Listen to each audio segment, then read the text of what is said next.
Turkey launches airstrikes near U.S. base in Syria. Chief National Security Correspondent Jennifer Griffin reports on how the Pentagon has responded to recent airstrikes that threatened the safety of U.S. personnel in Syria, on Special Report. There is significant concern that Turkey's planned ground invasion into Syria to root out the U.S. allied Kurds could open the floodgates for the release of thousands of imprisoned Islamic State terrorists.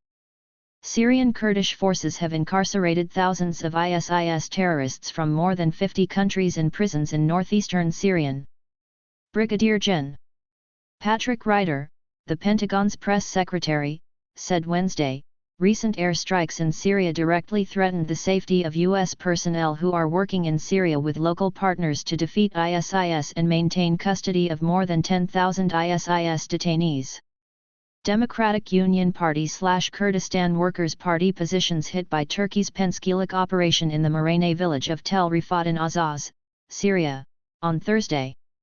Democratic Union Party/Kurdistan Workers' Party positions hit by Turkey's Pençkilik operation in the Marine village of Tel Rifat in Azaz, Syria, on Thursday.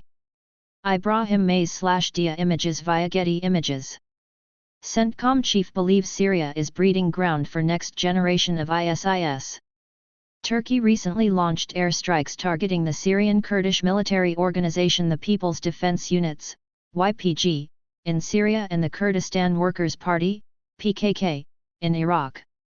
Turkish President Recep Tayyip Erdogan declared, "This is not limited to just an air campaign," adding, "We will consult with our defense ministry and general staff and decide together to which our land forces needs to contribute, then take our steps accordingly." Earlier, Turkey's defense minister was quoted by the country's media as saying the operation continues with some 326 enemy combatants killed so far.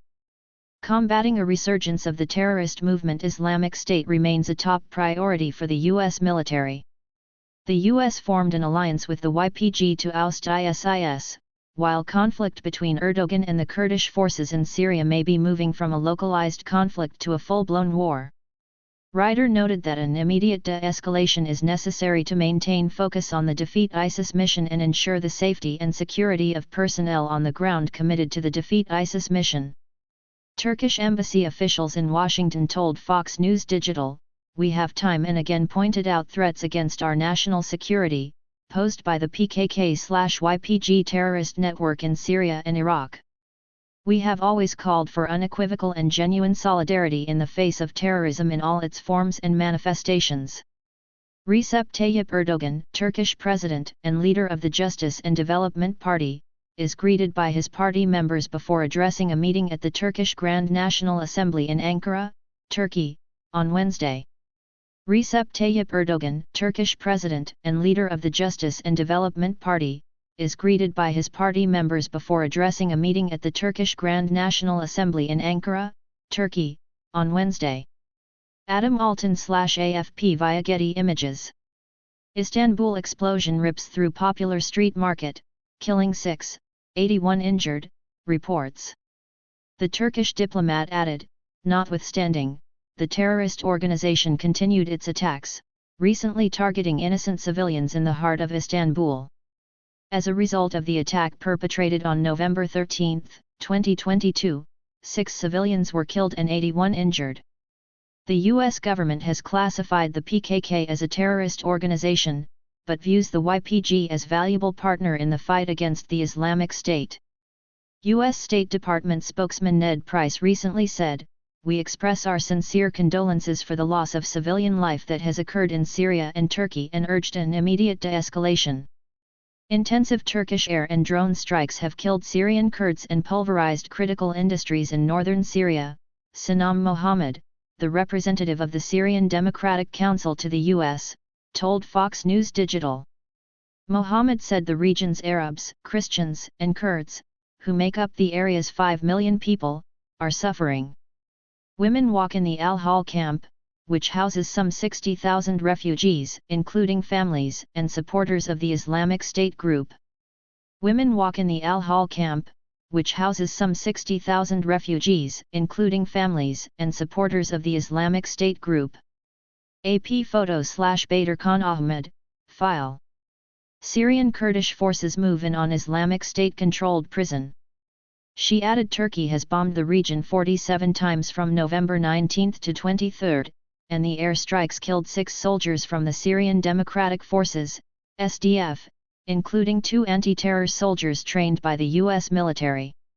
Mohammed, who is in contact with Syrians on the ground in the conflict zone, said Turkish forces have killed 15 civilians since the start of this round of airstrikes. Turkey is now targeting vital infrastructures, power stations, grain silos, and oil and gas infrastructures. She claimed the Turks attacked a hospital and they targeted very close to an ISIS prison. Imagine if they targeted the prison, and the people escaped. It is a very critical situation. The international community and UN should take action to prevent Turkey from destabilizing the region. A leading expert on Turkey, Hayden Cohen Yanarakak, from the Jerusalem Institute for Strategy and Security, cast significant doubt on Turkey's rationalization for launching its most recent attacks.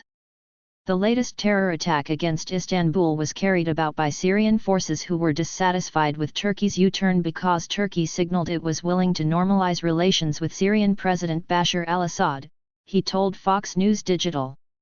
He added, Erdogan knows very well that it would be a lot easier to punish the Kurds instead of punishing Syrians. We know the Free Syrian Army is considered an ally of Turkey. If the Free Syrian Army was tagged as responsible for the terror attack in Istanbul, his foreign policy doctrine would collapse. Turkish official accuses US of complicity in deadly bombing, the killer is among the first ones returning. The pro-Kurdish party, the People's Democratic Party, in the Turkish parliament submitted a motion requesting an inquiry into the Istanbul attack. Erdogan's Justice and Development Party along with his ally, the Nationalist Movement Party, rejected the investigation. Kurdish general tells Fox News Turkey planning ground invasion of Syria, derailing fight against ISIS video.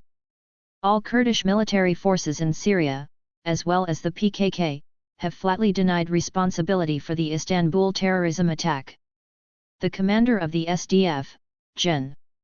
Mazloum Abdi, speaking exclusively to Fox News' Jennifer Griffin, claimed the Istanbul bomber was from the Islamic State. Turkey has captured a Syrian Arab woman who Turkish authorities said confessed to the bombing. Erdogan has faced accusations of showing sympathy for radical Islamists operating in northern Syria. Uzay Bulut, a Turkish political analyst and research fellow for the Philos Project, told Fox News Digital, if Kobane falls to Turkey, Turkey will occupy it alongside jihadists organizations, as they also do in other Syrian cities such as Idlib and Afrin. Naturally, these Turkish military attacks against the SDF will weaken the counter-ISIS campaign in the region. According to Bulut, the Turkish regime must be fully aware of that such an occupation only helps ISIS and al-Qaeda-affiliated terror groups in the region. A Turkish official rebuffed such an argument and told Fox News Digital, "We are the only NATO ally that has boots on the ground and fought Daesh Islamic State chest to chest since the outset." People inspect a site damaged by Turkish airstrikes that hit an electricity station in the village of Tikilbaklı, in Hasakeh province, Syria, on Sunday. People inspect a site damaged by Turkish airstrikes that hit an electricity station in the village of Tikilbaklı, in Hasakeh province, Syria, on Sunday. AP photo/Bader Khan Ahmed. Turkey's foreign policy stature has gained greater currency within the Biden administration since Russia invaded Ukraine in February. Soner Kagıptay, the director of the Turkish research program at the Washington Institute, said, Turkey is helping Ukraine militarily against Russia. Turkey furnished Ukraine with 50 mine-resistant vehicles. Erdogan's government has also sold the Bayraktar TB2 drone to Ukraine. The unmanned aerial vehicle carries laser-guided bombs. The Turkish drone has been a powerful weapon in pounding Russian forces. Even in light of Turkey's improved international reputation, Kagıptay does not see the Biden administration leaving the Syrian Kurds out to dry. Turkey's importance to the US has increased, and it does not mean the US has completely abandoned YPG, he said. Benjamin Weinthal reports on Israel, Iran, Syria, Turkey, and Europe for Fox News Digital. Benjamin has contributed articles to the Wall Street Journal, the Jerusalem Post, Foreign Policy, Haaretz, Forbes, and the New York Post. You can follow Benjamin on Twitter at Ben Weinthal.